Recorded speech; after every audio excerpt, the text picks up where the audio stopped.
Well, more now on Donald Trump calling Russia hacking reports ridiculous. The national security analyst Arash Aramesh joins me now from Houston, Texas. Always good to talk to you, Arash. Firstly, Mr. Trump, is he justified in negating these reports from the CIA? You know, it puts all of us in a pretty tough and awkward situation when President-elect decides, A, not to get daily intelligence briefs, which he is offered and he's required to get by law, the same intelligence briefing the president gets. And B, it's also not very conducive to question the analysis of perhaps the most significant federal intelligence agency that we have.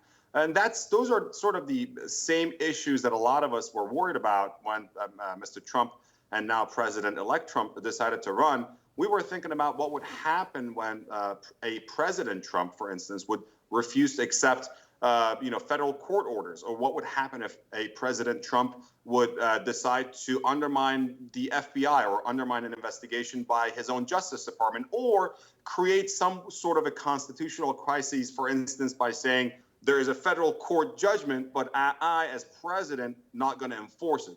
What's going to happen then? So this is just not very conducive or very, very productive. I think undermining the Central Intelligence Agency, which has many, many, many good civil servants who are non-political and who are non-partisan, this sort of rhetoric is just not very productive. President-elect's tenure as president hasn't begun yet. It begins in January. But from the starting position, what will this mean for the relationship between President Trump and the CIA? Well, we have to wait and see. I mean, we already know that President-elect Trump has decided to appoint Congressman Pompeo to become the next director of the Central Intelligence Agency. Mr. Pompeo has some experience with intelligence matters. Now, he's an outsider when it comes down to the agency itself, but he has experience sitting on the House Select Committee and Permanent Select Committee on Intelligence. So that's good news. It's not as if he's appointing someone who has nothing to do with that line of work, like Ben Carson, for instance, who's a physician, and he's appointing him to be the Housing and Urban Development Secretary. But it does, when as president, when as the chief executive of the country, and when as the head of the executive branch, you start undermining the very people that are supposed to work for you, serve you, not only enhance and execute your policies and your agenda, but also make sure that U.S. national security and U.S. interests are protected.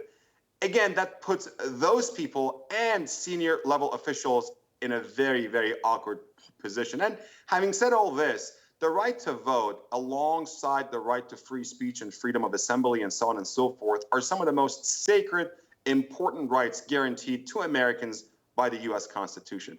To see that right undermined or jeopardized or in any way questioned or come under attack by a foreign power is something that all of us, Democrats, Republicans, independents, all Americans have to be worried about. And I welcome an investigation that would tell us, A, what happened, and B, what can we do to protect our vote and our destiny in the future, and not potentially and possibly become pawns in foreign powers' games. President-elect Trump is expected to announce his Secretary of State, Rex Tillerson. What do we know about him? You know, Rex Tillerson happens to be a Texan. He was born in Texas. He's 64 years old, if I believe. He's mandatory. He's supposed to retire mandatorily by ExxonMobil in about a year. So there's a 65-year mandatory retirement age. He's a lifelong Republican, a very successful oil and gas executive, but zero diplomatic experience. And a couple of red flags here. He has very close ties to Putin's Russia. He has been awarded the highest civilian medal that Russia can award someone. This is the equivalent of the American Presidential Medal of Freedom. He's been a pretty big advocate of American energy industry, especially American energy industry in Russia.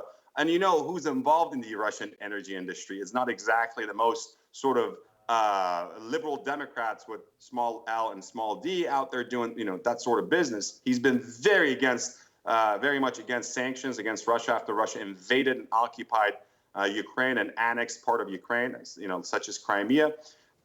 We have to see, but he has no diplomatic experience. He doesn't have diplomatic knowledge, and most likely a very hawkish character named John Bolton, the former U.S. ambassador to the United Nations, will become his undersecretary. So number two, the role he is going to play is going to be very important. And that goes exactly against a lot of Mr. Trump's campaign promises. Appointing John Bolton as number two in the State Department is going against all of Mr. Trump's promises that he's not going to be an interventionist or get Americans involved in overseas or sort of Middle East battles, or putting America first before getting involved in foreign debacles. So we'll see how that works out. But so far, with one or two exceptions, I happen to dislike most of President-elect Trump's appointments to a future cabinet.